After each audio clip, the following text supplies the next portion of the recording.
What's up, guys? Angry Jackalope here, Rob Ricks. Alright, this time I wanna share a story, and this is a really fragmented memory. I'm not gonna remember some of the details on this, but the overall gist of the story is intact. So, I worked for a company called Fujitsu Interactive in San Francisco on Howard Street a long time ago. And we were kind of a rock's throw away from where the world famous San Francisco trolley cars ended, right there. And me and my best friend Colin, nickname Advances, we would go get our lunch and sometimes go hang out over there because there was a bunch of tourists, and there was this one homeless guy which was hilarious. This guy at cursory observation was the epitome of the jump scare.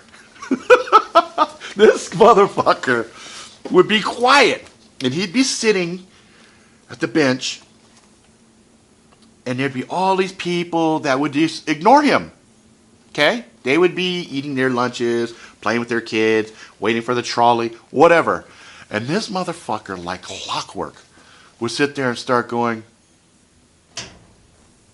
501G, blah, blah, blah, blah, blah, and he started throwing out these seemingly random topics. 501 jeans, 15 cents, 1837, whatever, right?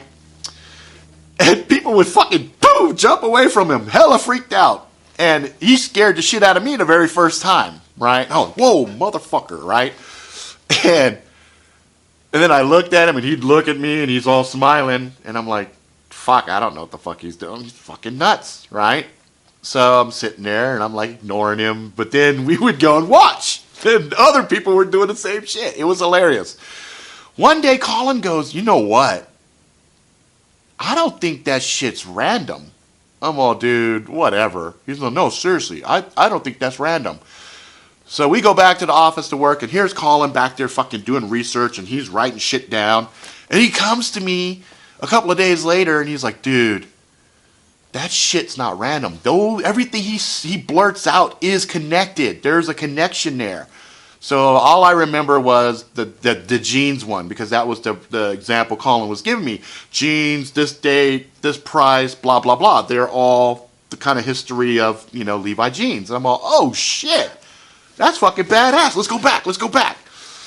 So we go back that lunch, like that couple of days later, we go at that lunch, right? I went to this Japanese spot, and I had gotten some red snapper and got it to go, and I was sitting there, and I'm eating my red snapper, and I'm eating my rice, and Colin is sitting on a bench right next to this dude. Now, this dude, so here's the bench. Here's where you would sit, and here's the back spot. So the dude would sit his ass up on top of here, and he'd put his foot down.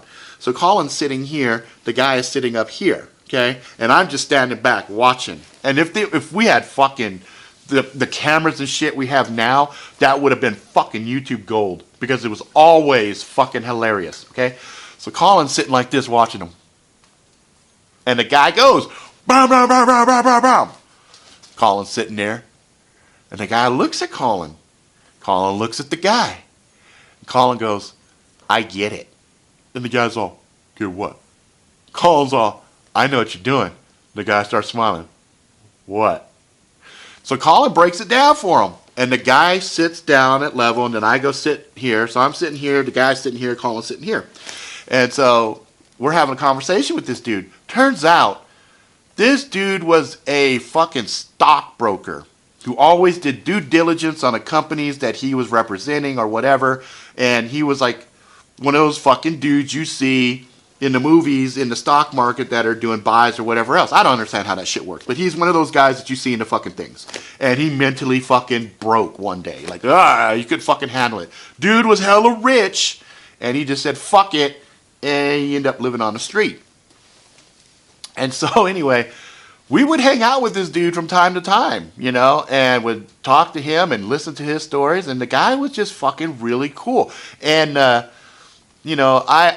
I'm sharing this with you because sometimes the motherfuckers that we think are the most wackadoodle fucking crazy, they're normal, right? It's just, it's us that aren't taking the time to pay attention, right?